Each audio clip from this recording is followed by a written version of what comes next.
Naranasan mo na bang makatulog sa balikat ng isang estranghero sa loob ng bus? Hi, this is Angel. Another day, another thoughts. Naranasan niyo na bang makatulog sa sobrang pagod, hindi niyo na napigilan at nadatnan na kayo ng antok sa balikat ng isang estranghero? Ako kasi, oo. Sobrang memorable, sobrang nakakahiya. Pero dahil yung sobrang pagod ka na, hindi mo na talaga mapigilan. You just needed a moment to rest. Minsan sa buhay, ganun din tayo. When you feel so tired and exhausted, we don't even realize it. But we start looking for someone to lean on.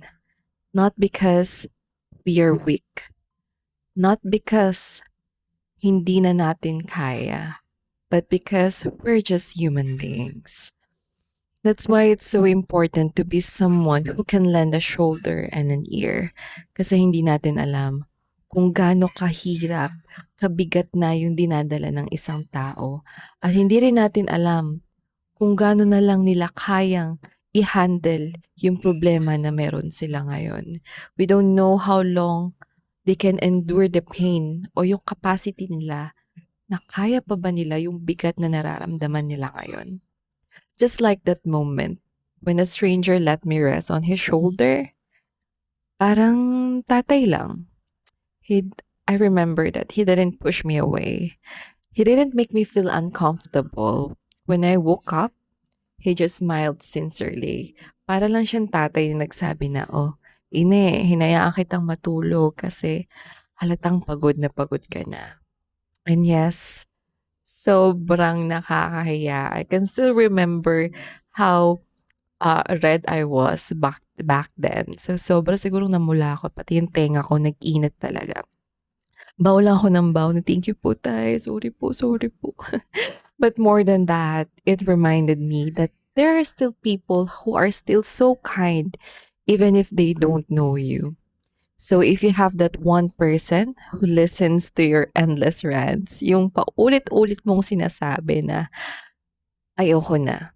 Oo na, suko na ako. Oo na, pakakawalan ko na. Oo na, iiwan ko na. Oo na, last na 'to, promise." Kahit paulit-ulit mong sabihin yun sa isang tao na yun at paulit-ulit pa rin siyang nakikinig, keep that person. Because it's so rare to find someone who stays, who listens, and understands. At the end of the day, kapag naramdaman mo pa rin na wala na talaga, wala ka ng kasama, wala kang makaramay, hindi mo alam kung kanino ka mag-share. Yung pakiramdam mo na nag-iisa lang talaga ako. Trust me, meron pa. Meron at meron talaga. Why? Because God is with us. God is with you. Let Him hear you. Let Him listen to your pain. Minsan hindi mo mapapansin, but He sends people, even strangers, to remind you that you are not alone. So don't be someone who adds pain to others.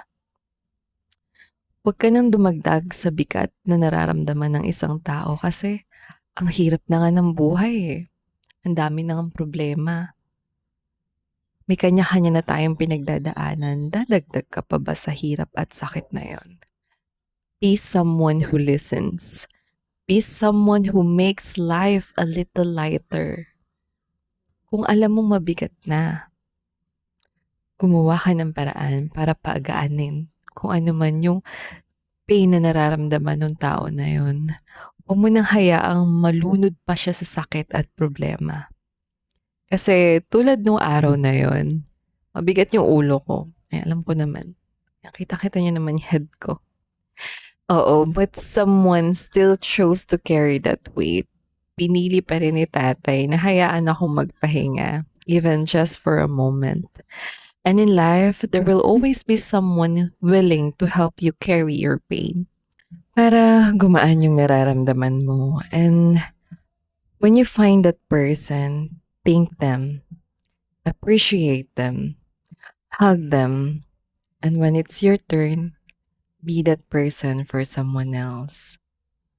Pero kung ikaw talaga yung tipo na mag-isa ka lang talaga, Yung akala mo ikaw na lang talaga yung nandito sa mundo para harapin yung mga problema ngayon. Hindi, 'wag kang mahihiyang tumawag sa ating Ama. Big hugs to everyone who's currently hiding their pains, yung mga nararamdaman niyo na yan, valid yan. And don't be ashamed or don't be embarrassed to release that pain to someone. I pray that whatever is currently hurting you finds healing and your mind finds peace again. And to Tatay who lends me his shoulder during the time that I was so drained and exhausted. Maraming salamat po, Tay. You reminded me that I was never alone. Big hugs to everyone who's currently struggling, and remember that you are not alone. Thank you so much for watching. Yours truly, Angel.